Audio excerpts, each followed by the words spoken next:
December 1942, Detroit, Michigan. The night shift bell echoes across the frozen yard of the Willow Run bomber plant. Steam drifts through the cold air as floodlights bathe an ocean of steel and aluminum. Thousands of hands move in rhythm. Riveters, welders, machinists, their breath fogging beneath the vaulted roof. Every 63 minutes, a new B-24 Liberator rolls out of the hangar, gleaming, enormous, alive. The workers call it the Ironbird Farm. Henry Ford's engineers time every bolt, every screw, every human gesture. Precision has become warfare.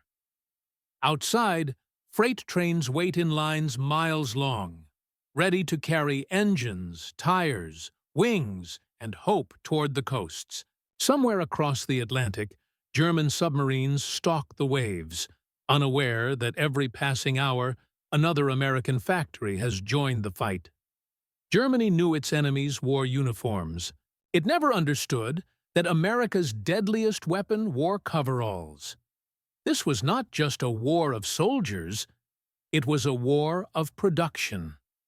And behind every bomb dropped on Berlin or tank landed in Normandy stood the unrelenting heartbeat of an industrial nation.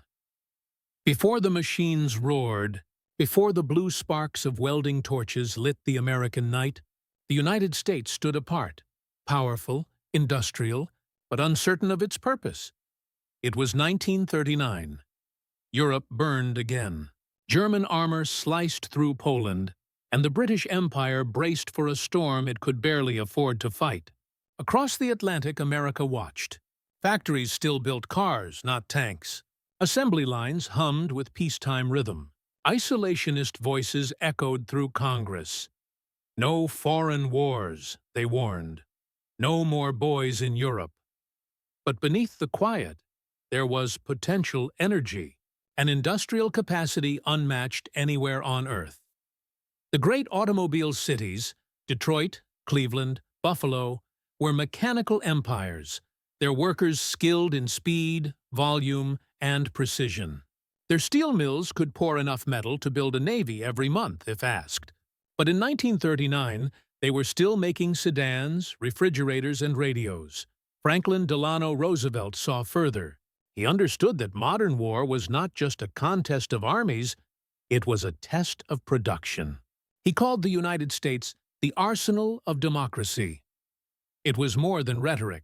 It was a strategy. By 1940, Britain stood alone, battered by Luftwaffe raids and the blockade of the Atlantic. Supplies of food, fuel, and ammunition ran thin. The British begged for aircraft, for destroyers, for anything that could keep their island fortress alive. Roosevelt responded with quiet defiance. The Neutrality Acts were bent, then reshaped. Old destroyers were traded for naval bases. Private industries began receiving secret contracts. The War Department and the newly expanded Maritime Commission began drafting blueprints for ships that did not yet exist. Freighters, tankers, transports.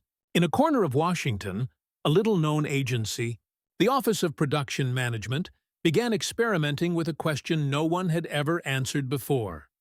How do you mobilize an entire economy for total war without firing a shot? Even as Roosevelt prepared for re-election, the gears of conversion turned. The president's fireside chats began to change tone. On December 29, 1940, his words lit a fuse. We must be the great arsenal of democracy. For us, this is an emergency as serious as war itself. That single sentence carried across the nation. It transformed the meaning of patriotism. Factories would become fortresses. Tools and machines would become weapons. And the workers, men and women both, would become soldiers of production. Still, it was not simple. In early 1941, America's military industry barely existed. Only 1,800 military aircraft had been built the previous year. The entire U.S. Army owned fewer than 500 tanks. The nation's industrial map was scattered, with rival corporations guarding patents and resources. Steel, aluminum, and rubber were in competition, not coordination. The logistical problem was staggering. The Allies needed weapons faster than they could be designed, ships faster than they could be launched, and supplies faster than they could be shipped through submarine-infested waters. The British, the Soviets, the Chinese, all would depend on American output. Washington had to invent an entirely new kind of warfare: industrial command. Roosevelt turned to men who understood factories better than generals, understood battlefields. William S. Knudsen of General Motors, an immigrant machinist turned executive, was brought to Washington in 1940. "Give me the tools," he said, "and I'll get the men." He began mapping the nation's manufacturing grid. Auto plants, machine shops, shipyards, as if drawing a battle plan. Soon after, the National Defense Advisory Commission and later the War Production Board emerged. Bureaucratic armies designed to coordinate steel quotas, fuel allocations, and manpower. Contracts poured in. Airframe manufacturers like Boeing, Lockheed, and Douglas were asked to triple their output. Chrysler began testing armor plating. Ford engineers experimented with modular airplane assembly. Shipyards from San Francisco to Baltimore were given impossible deadlines and told to make them real. The shift was invisible to the enemy. From Berlin, Nazi intelligence analysts studied America's output through trade reports and shipping manifests. They concluded that conversion would be too slow, that democracy could never match the discipline of totalitarian mobilization. They were wrong, because in the months ahead, American factories would learn to fight, not with rifles or tanks, but with time, motion, and steel.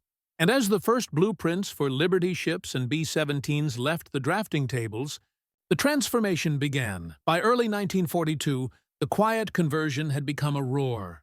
The United States, still recovering from the Great Depression, was now a nation of noise, flame, and motion. Across the Midwest, automobile factories were stripped of chrome molds and luxury fixtures. The glossy sedans of 1941 disappeared overnight. In their place came the shriek of drills and the clang of armor plate. Detroit no longer built cars. It built tanks, jeeps, and aircraft engines. The arsenal of democracy was no longer a promise. It was a living organism. At the massive River Rouge complex, Ford engineers redesigned assembly lines in weeks. Where car chassis once glided, now the skeletons of bombers took shape. At the new Willow Run plant west of Detroit, 3.5 million square feet of steel and glass, an entire air force was being born on conveyor belts. The goal, one B-24 every hour. It sounded impossible. It soon became routine. Other industries followed. General Motors converted to producing aircraft engines and artillery pieces. Chrysler turned to building tanks and amphibious vehicles. Packard built marine engines for the British and American navies. Even household names like Frigidaire and Maytag found new wartime identities. Manufacturing machine gun mounts, gun turrets, and radio components. Shipyards underwent their own revolution. On the coasts, industrialist Henry J. Kaiser transformed the art of shipbuilding into mass production. His yards in Richmond, California, pioneered prefabrication, cutting ship sections in one area and welding them together in another. What once took a year could now take weeks. The Liberty ship became the symbol of American efficiency, a standard freighter, built fast, cheap, and by the hundreds. In 1941, a single ship could take 230 days to build. By 1943, the record was 4 days and 15 hours. It was not magic. It was method. And it required people, millions of them. As men left for the front, labor shortages threatened production. The government responded with one of the largest workforce shifts in human history. Posters appeared. Do the job he left behind. Women poured into the factories, welders, riveters, inspectors, machinists. They wore coveralls, bandanas, and oil-stained gloves. The figure of Rosie the Riveter became both symbol and truth, the face of the industrial army. Alongside them came millions from the rural South and Midwest, seeking wages and purpose.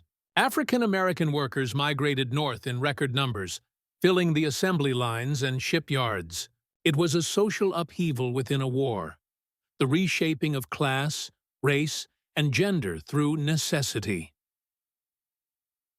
But it was not without tension. Strikes flared over wages and segregation. In Detroit and Mobile, racial clashes erupted between workers competing for the same positions. Roosevelt's administration responded with the Fair Employment Practices Committee, a small but historic step toward integration in defense industries. The war had turned social change into a matter of logistics. Behind the scenes, the War Production Board, WPB, directed the chaos. It allocated materials, set priorities, and issued orders with military authority. Civilian industries vanished overnight. Aluminum was reserved for aircraft, rubber for tires and gaskets, copper for wiring and ammunition. Civilian car production stopped entirely in February 1942. The last automobile rolled off the line in Detroit, and the line went dark. Every ounce of steel now had a destination. A ship hull, a rifle barrel, a tank tread. The scale was staggering. In 1941, the United States produced fewer than 6,000 aircraft. By 1944, it produced 96,000. Tank output reached 29,000 per year. Truck production topped 700,000, and every bolt tightened in Kansas or California, echoed in Tunisia, Normandy, or the Solomon Islands. And through it all, secrecy was critical. The plants ran day and night, often under guard, with blackout curtains and censorship. German reconnaissance flights could not see this hidden army. Even the workers rarely understood the full scope of what they were building. They didn't need to. Their job was rhythm, repetition, precision, and that rhythm was now the heartbeat of war. By 1943, the United States had achieved something no other nation had managed. It had weaponized its economy, not through coercion, but through organization, innovation, and sheer scale. This was industrial warfare, fought with blueprints instead of bullets, with torque wrenches instead of rifles. And as production reached its zenith, the question emerged: how did this hidden force, these millions of unseen hands, actually win the war? The answer lay not in one story, but in many perspectives. The war machine was not made of metal alone. It was built from flesh, fatigue, and faith. Inside the cavernous factories, the rhythm of production became a way of life. 3 shifts, 24 hours, 7 days a week. The hum of machines never stopped. In Detroit, Chicago, Pittsburgh, and Long Beach, daylight and darkness blurred into one continuous labor. Women filled the lines that men had left behind. Housewives, teachers, secretaries, and farm daughters, each trained within weeks to operate lathes, weld seams, and assemble engines. Their faces appeared on posters and newsreels painted with determination. Rosie the Riveter. She wasn't a single person. She was millions. For many, it was their first time earning their own wage. For others, it was the first taste of equality, however partial. They learned to handle heavy tools, read blueprints, and measure tolerances down to thousandths of an inch. Each rivet driven, each engine bolted, became an act of defiance against tyranny. But the work was brutal. Temperatures in the plants often exceeded 100 degrees. Noise was constant. Accidents were common. Fatigue gnawed at every worker. The repetitive strain of tightening bolts, the stench of oil and solvent, the deafening machinery, all endured for something far away and abstract. Victory. Meals were quick, eaten beside conveyor belts. Letters from soldiers were read during breaks, sometimes stained with oil or tears. Yet morale held. Many workers pinned photos of brothers, husbands, and sons to their lockers, silent reminders of why their hands could not falter. Across the country, dormitories and temporary housing sprang up around new industrial centers. In Richmond, California, entire neighborhoods were built in weeks to house shipyard families. In Michigan, new schools opened for the children of women working night shifts. It was a new kind of society, one where patriotism meant endurance, and every minute of labor could save a life overseas. When the B-24s finally rolled out of Willow Run, or the Liberty ships slid into the water, the workers often cheered quietly, not as celebration, but as release. Another vessel done, another weapon ready, another promise kept. Behind those cheers was pride, the deep, weary kind that comes from knowing the world depended on your unseen effort. And for many, that pride was all that kept them going. Factories could build weapons, but logistics won wars. When the United States entered World War II, geography itself became both obstacle and weapon.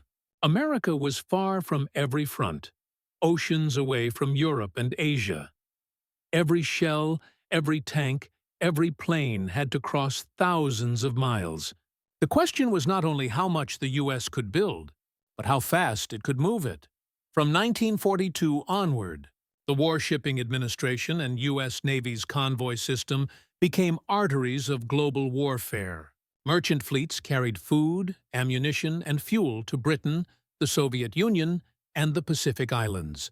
Each convoy was a lifeline, often escorted by destroyers and corvettes built in the same shipyards that turned out freighters. By late 1943, American shipyards were launching a new Liberty ship every day. Each vessel carried up to 10,000 tons of cargo: tanks, trucks, aircraft parts, canned meat, aviation fuel.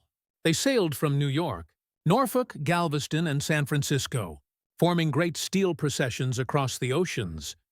The logistical scale defied imagination.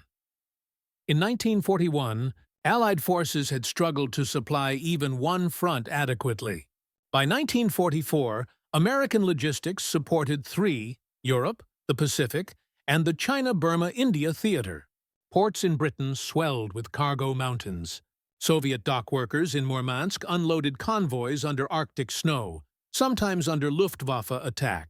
On Pacific atolls, Seabees, the Navy's construction battalions, carved airstrips and depots from coral in weeks, supplied entirely by American production. Trucks became the veins of victory. The U.S. built more than 2.3 million of them during the war, most sent overseas. Soviet forces nicknamed their Studebakers Stalin's organs when mounting rocket launchers on them. General Eisenhower later admitted that without those trucks, Allied offensives in Europe would have stalled within days. Even food was a weapon. American canneries and farms fed millions, not just their own troops, but Allied civilians. Entire divisions marched on corned beef and canned fruit from Iowa and California. Every bullet fired in North Africa, every tank that crossed into Italy, every bomber that took off from England, all had a chain leading back to a factory, a ship, a worker, and a train. Germany never truly grasped the depth of this logistical web. U-boats prowled the Atlantic, sinking ships by the hundreds, yet more always came. Shipyards built replacements faster than submarines could destroy them. It was a duel between torpedo and welder, and the welder was winning. By 1944, the Allies possessed what Hitler's generals feared most: mobility powered by industry. They could move armies faster than the Axis could react. Every continent, every ocean, every port became an extension of the American assembly line. From the frozen docks of Murmansk to the humid jungles of Guadalcanal, crates stamped "Made in USA" marked the invisible reach of American factories. The war was still being fought by soldiers, but it was being won by supply. And behind those convoys, behind those endless trains and ships, stood another kind of power. Technological, methodical, unstoppable. War accelerates invention, but in America, it accelerated organization.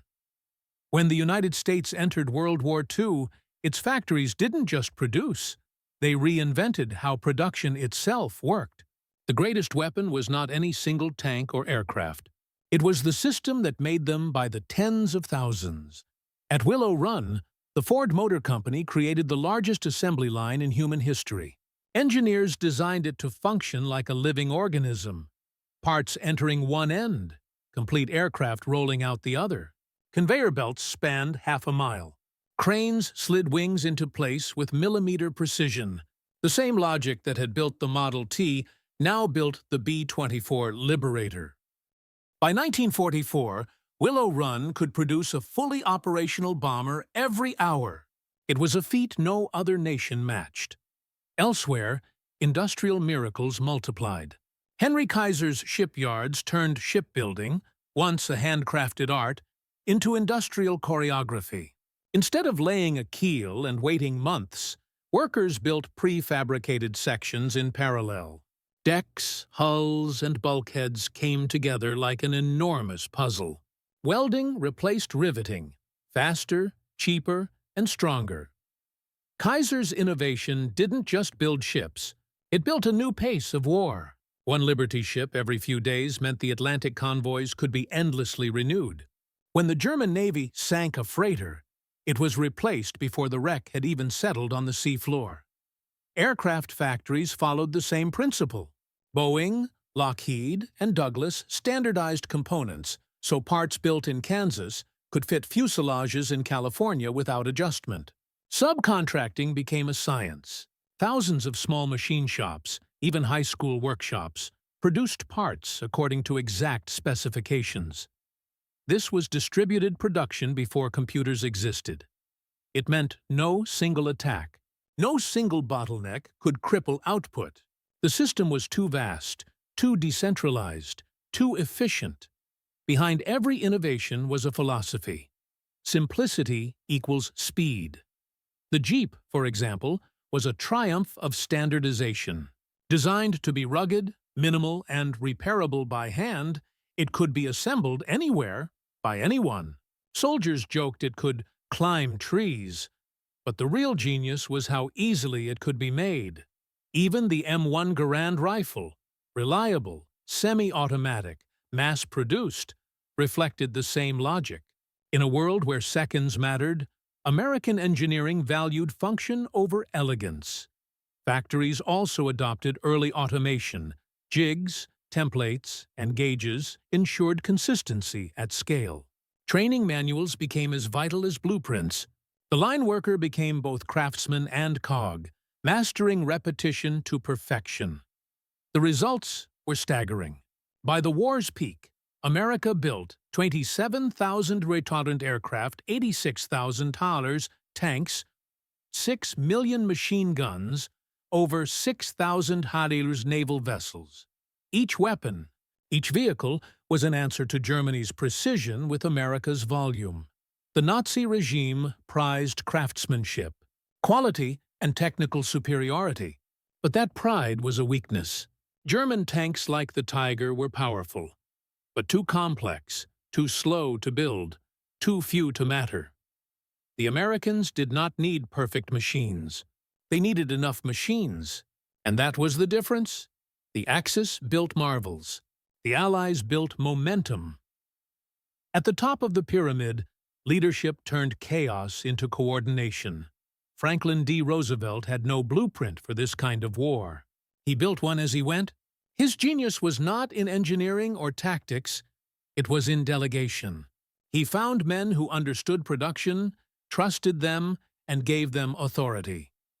William S. Knudsen, once president of General Motors, became Roosevelt's industrial general. Donald M. Nelson, who succeeded him, streamlined thousands of contracts into a single war economy. Beneath them, Charles E. Wilson of General Electric and Henry Kaiser became legends of efficiency. Together, They transformed private industry into a national arsenal without nationalizing it. They fought battles measured in tons, not casualties. Steel quotas, rubber allocations, rail bottlenecks. Meetings replaced maneuvers. Charts replaced maps. Yet the stakes were identical: the survival of nations. Washington's offices became command centers of production. When a factory lagged, it received resources. When a shipyard hit record speed, its techniques were replicated nationwide. Innovation was rewarded. Waste was eliminated. But beyond America's shores, few grasped what was happening. Inside Germany, analysts in the Reich Ministry for Armaments underestimated America's industrial power from the start. The Abwehr, German intelligence, reported that the United States was disorganized, decadent, incapable of sustained mobilization. Hitler himself dismissed Roosevelt's arsenal of democracy speech as propaganda. In Berlin's calculations, the Atlantic and Pacific Oceans were barriers strong enough to keep America slow and reactive. They believed it would take 5 years for the U.S. to reach full production. It took 18 months. By the time Germany realized the scale of the American machine, it was too late. Factories that once built Buicks and Fords were now producing tanks faster than the Wehrmacht could destroy them. Allied bombers filled the skies in numbers that no amount of flak or fighter defense could stop. The American production line had outflanked German strategy. Albert Speer, Hitler's armaments minister, would later admit in his memoirs that Germany had completely misjudged the industrial potential of the United States. He wrote that once America's full production strength came online, it was a mathematical certainty that we could not win the war. But within America's leadership, there was also reflection and unease. Some questioned what kind of world this level of industrial control might create after victory. Could a society built for total production ever return to peace? Roosevelt himself, weary and ill by 1945, understood the paradox. He had turned factories into weapons and the nation into a machine. But he also knew that those same machines, once the guns fell silent, would need to find a new purpose. For now, though every conveyor belt, every hammer strike, every thundering ship launch was driving toward a single moment, the turning point when America's industrial might would finally make itself felt on the battlefield. By 1942, the tide of war began to turn, not on the battlefield, but in the factories. Every crate that left an American port carried a fragment of strategy. Every ship built faster than a U-boat could sink became part of a silent offensive. And by mid-1943, that offensive reached critical mass. The numbers told the story before the headlines did. In 1941, the U.S. built 3 million tons of merchant shipping. In 1943, it built over 19 million. In 1941, 2,800 aircraft rolled off assembly lines. By the end of 1943, the monthly output alone exceeded $8,000. The arsenal of democracy had come fully alive. The Atlantic was the first to feel it. For nearly 3 years, German U-boats had strangled Allied lifelines. Convoys vanished in the dark waters between Newfoundland and the British Isles. Tankers burned. Food and fuel sank by the ton.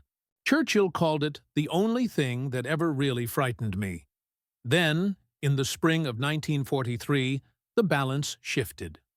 Liberty ships began sailing in endless procession, escorted by new destroyer escorts and corvettes, all products of America's industrial surge. Radar and sonar, mass-produced and installed by the thousands, turned the hunters into hunted. Aircraft, long-range B-24 Liberators from U.S. factories, began patrolling the mid-Atlantic Gap. In May 1943 alone, the Germans lost 43 submarines. The Allies lost only 34 ships. It was the turning point of the Battle of the Atlantic. Behind it stood not just sailors and airmen, but welders, machinists, and engineers who had built faster than Germany could kill. In North Africa, another transformation was unfolding.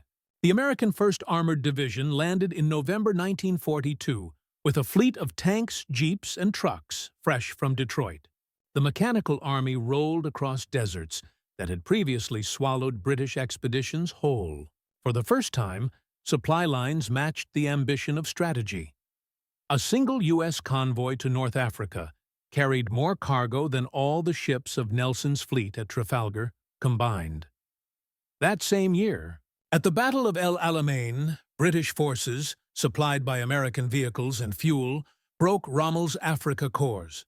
The German general, once known as the Desert Fox, found himself outpaced not by tactics, but by tonnage. His fuel tankers never arrived. His replacements never sailed. The logistical war was over before the shooting stopped.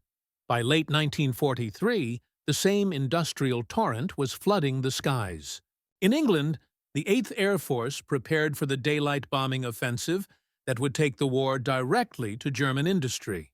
American B-17 Flying Fortresses and B-24 Liberators, products of assembly lines in California, Texas, and Michigan, filled entire airfields.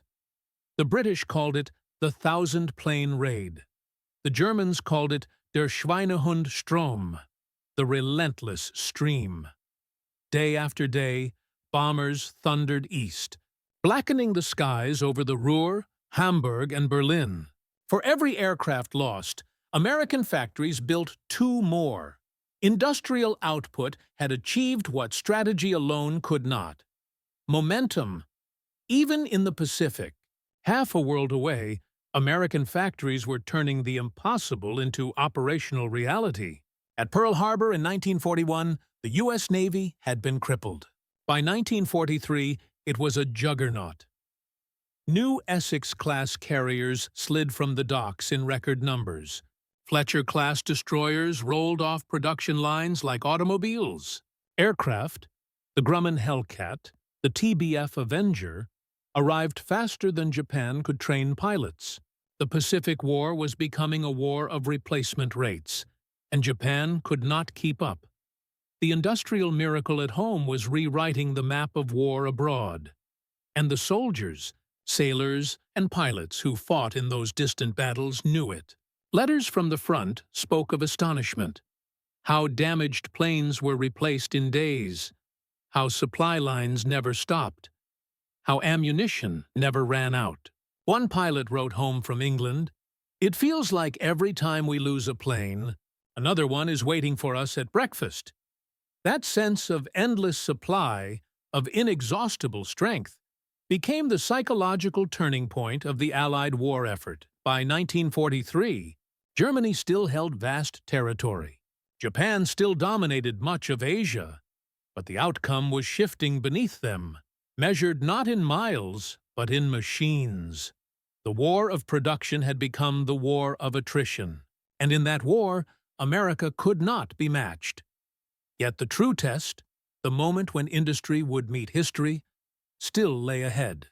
Across the oceans, Allied generals were preparing something unprecedented, an invasion so vast, so complex, that it could not exist without the full weight of American production behind it. D-Day was coming, and when it did, the factories of America would storm the beaches long before the soldiers ever set foot there. By 1944, America's industrial tide had reached its full height, and the world began to feel the weight of it. The invasion of Normandy was not just a feat of courage or command. It was a triumph of manufacturing. Before a single soldier landed, the factories had already crossed the channel. The U.S. had produced 6,1939 landing ships and craft by mid-1944, every one of them born from converted shipyards along the Atlantic seaboard. In the months leading to D-Day, the ports of Boston, Baltimore, and New Orleans became living arteries. Liberty ships and LSTs, landing ship tank, lined the docks like iron dominoes, waiting for their place in the invasion chain. Each carried a world inside it. Jeeps, trucks, rations, radios, fuel, artillery, all of it mass-produced.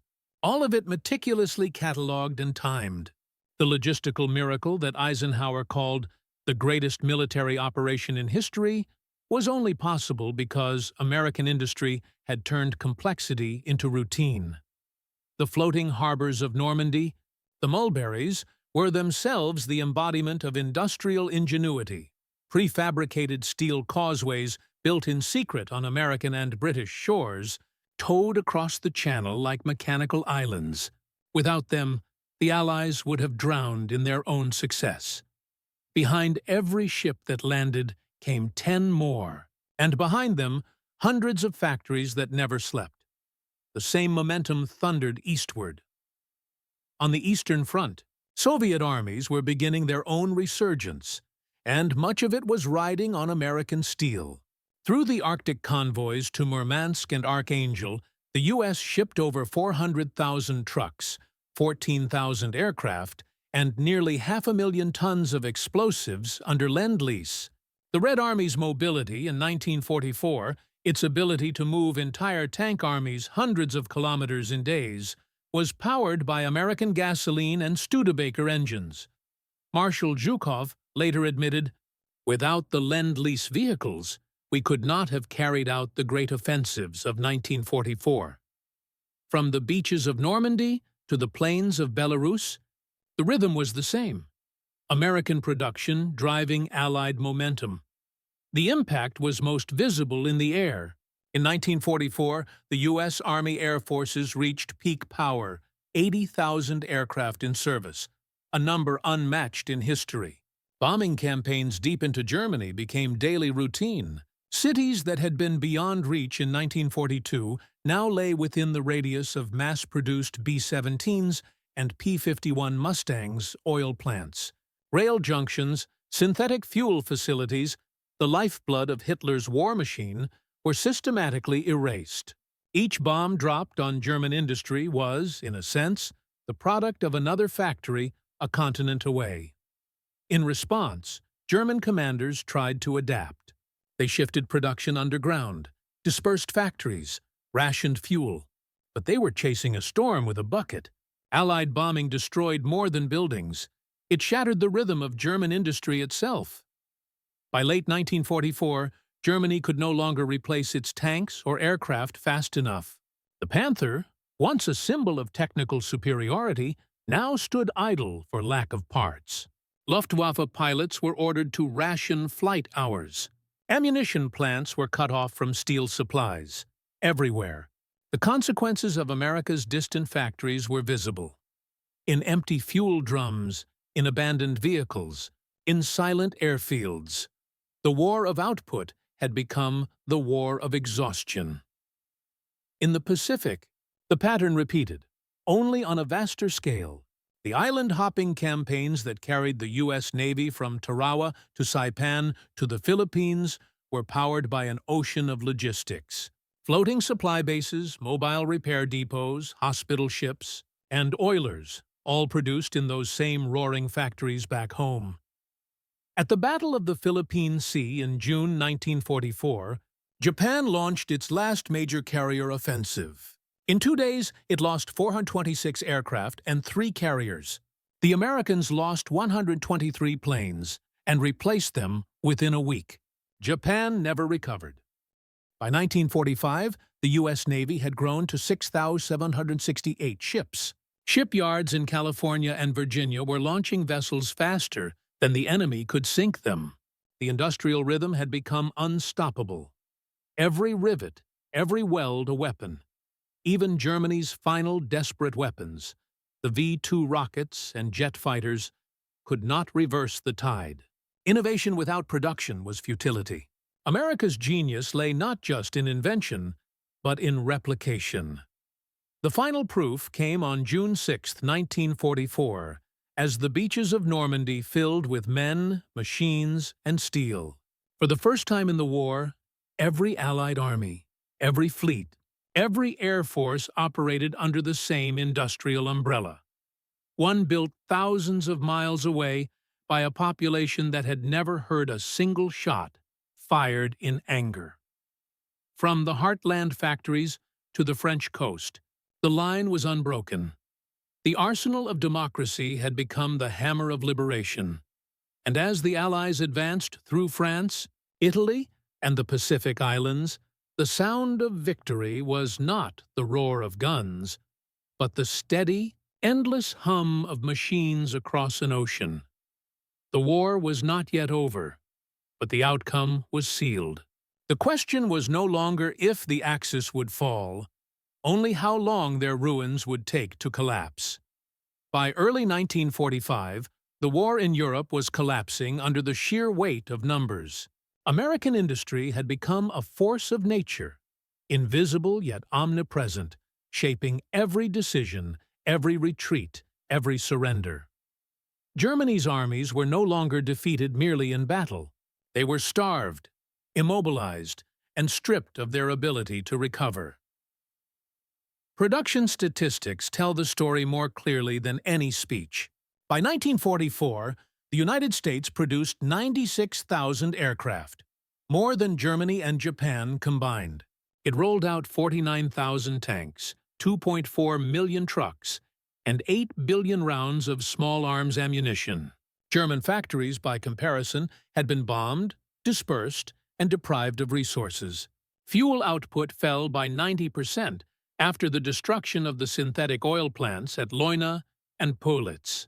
The Luftwaffe's jet squadrons, once symbols of technical brilliance, were grounded not for lack of pilots, but for lack of gasoline.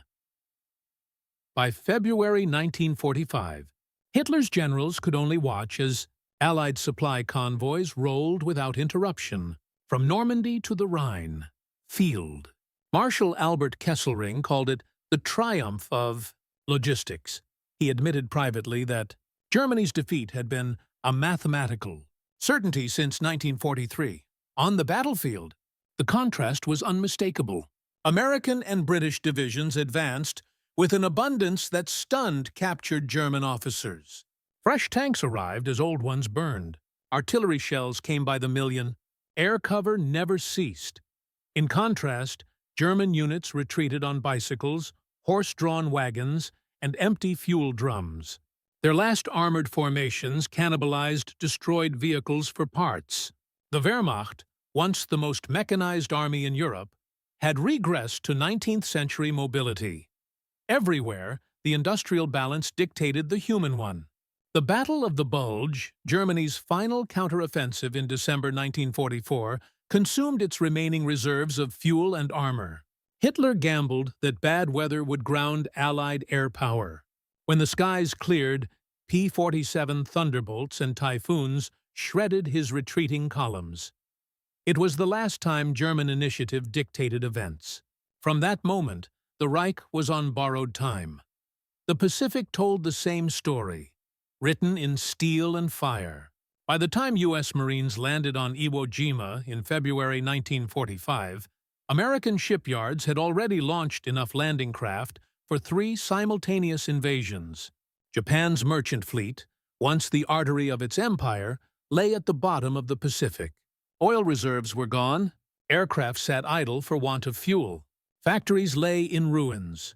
Tokyo's war ministry received reports that bordered on disbelief. By 1945, America was producing 1 aircraft every 5 minutes. Germany and Japan had gambled that their initial conquests could be consolidated before industrial giants awoke. They were wrong. What began as a war of maneuver had become a war of output. And only one nation had the reserves, resources, and organization to sustain it. The psychological consequences were profound. To Allied soldiers, the abundance of supply became a symbol of inevitability, the quiet assurance that no setback could halt them. To Axis troops, it was despair made visible. One German officer captured in Normandy told his interrogators, "You have more trucks than we have rifles." When Berlin finally fell in May 1945, the city lay not only in ruins, but in revelation. Germany had lost not just the military war, but the industrial one, the deeper contest of endurance and creation. The war in Europe was ending, but another struggle, the transition from war economy to peace, was already beginning. Factories that had once built tanks and bombers would soon have to build cars, refrigerators, and homes again. The arsenal of democracy had to become the workshop of peace. When the guns fell silent in 1945, America faced a different kind of challenge. The challenge of standing down an army of machines. Factories that had run without pause for nearly 4 years now faced silence. Assembly lines designed for tanks and aircraft had to relearn peacetime rhythms. Willow Run, which had once turned out a bomber every hour, stopped production in June 1945. Workers gathered for one last photograph beside the final B-24, its polished aluminum skin reflecting the faces of men and women who had built the arsenal of democracy itself. It was a moment of triumph and uncertainty. Over 12 million Americans were returning from service. Women who had filled the factories during wartime now faced the pressures of returning soldiers seeking work. Labor unions demanded job security. Business leaders warned of recession.